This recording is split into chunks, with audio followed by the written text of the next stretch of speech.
بعد قابل صد احترام جناب صدر، اساتذہ کرام، موجود صاحبان، السلام علیکم۔ میری تقریر کا عنوان ہے قرآن اور سائنس۔ قرآن جو اپنی جگہ مکمل جامع قانون زندگی ہے، وہ ببان کے تحل کہہ رہا ہے کہ مجھ میں دین و دنیا کی بھلائی کے سینکڑوں راز پوشیدہ ہے۔ وہی قرآن ہمیں ان پوشیدہ راز تلاش و جستجو کی دعوت دے رہا ہے۔ خدا کا حسن ہوں فرمان ہوں میں، خدا کا حسن ہوں فرمان ہوں میں، عمل مجھ پر کرو قرآن ہوں میں۔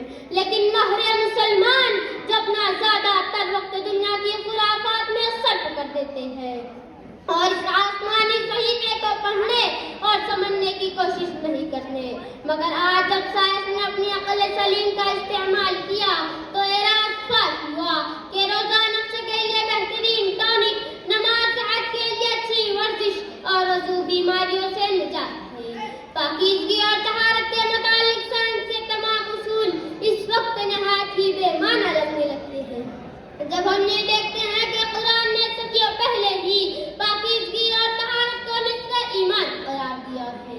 سامعین کرام، فخر موجودات عالم، سرور کائنات، خاتم الانبیاء حضرت محمد مصطفیٰ صلی اللہ علیہ وسلم سائنس کے لیے اس دور میں مشعل راہ ثابت ہوئے۔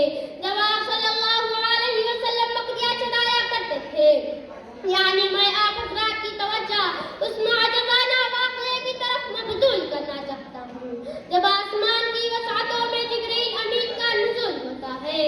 آپ صلی اللہ علیہ وسلم کو چٹان پر لٹا کر سینہ مبارک چاک کیا جاتا ہے، پھر قلب پاک کو آب زمزم سے دھو کر پاک کیا جاتا ہے۔ حضرات گرامی، کیا یہ دنیا کا پہلا آپریشن نہیں تھا جو بغیر آزار اور بغیر خون کے کیا گیا؟ سامعین کرام، سائنس میں درج اس واقعے کو مد نظر رکھتے ہوئے دل کے آپریشن میں کامیابی حاصل کی، جسے آج سائنسی اصطلاح میں اوپن ہارٹ سرجری کہا جاتا ہے۔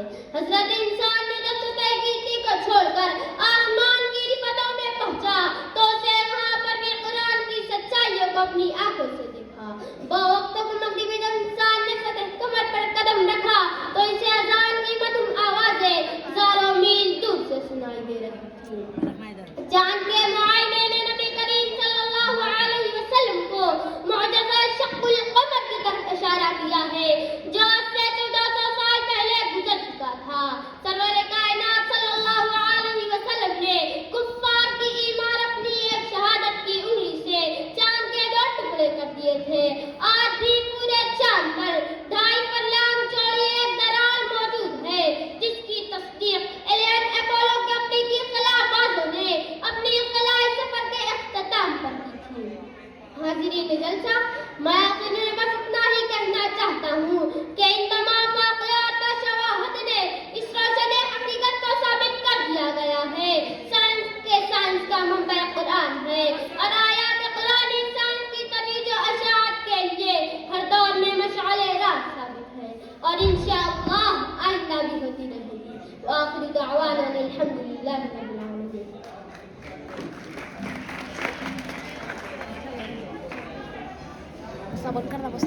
کس کا ایریا ہے؟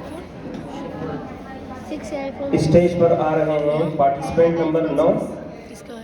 اور تیار رہیں گے پارٹیسپینٹ نمبر 13۔ شفاعت کا ہے؟ 11 ہے کہ 6 ہے؟ 11 ہے کہ 6 ہے؟ ادھر نہیں کدھر؟ السلام علیکم ورحمۃ اللہ وبرکاتہ۔ iPhone 6 بول رہا ہے اس کو۔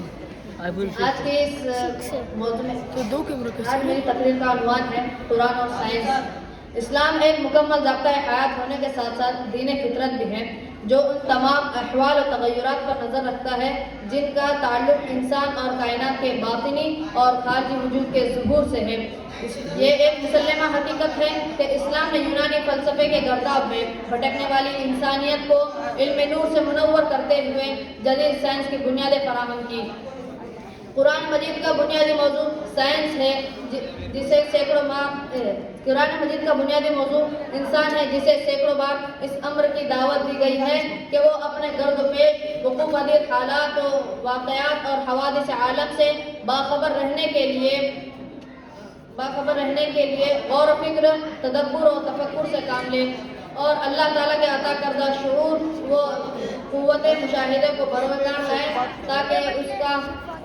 تاکہ کائنات کے مخفی اور سربستہ راز اس پر آشکار آ سکے. یہی وجہ ہے کہ آج اس ترقی یافتہ دنیا کی جو کچھ شکل و صورت ہم دیکھ رہے ہیں یہی وجہ ہے کہ آج اس ترقی یافتہ دنیا کی جو کچھ شکل و صورت ہم دیکھ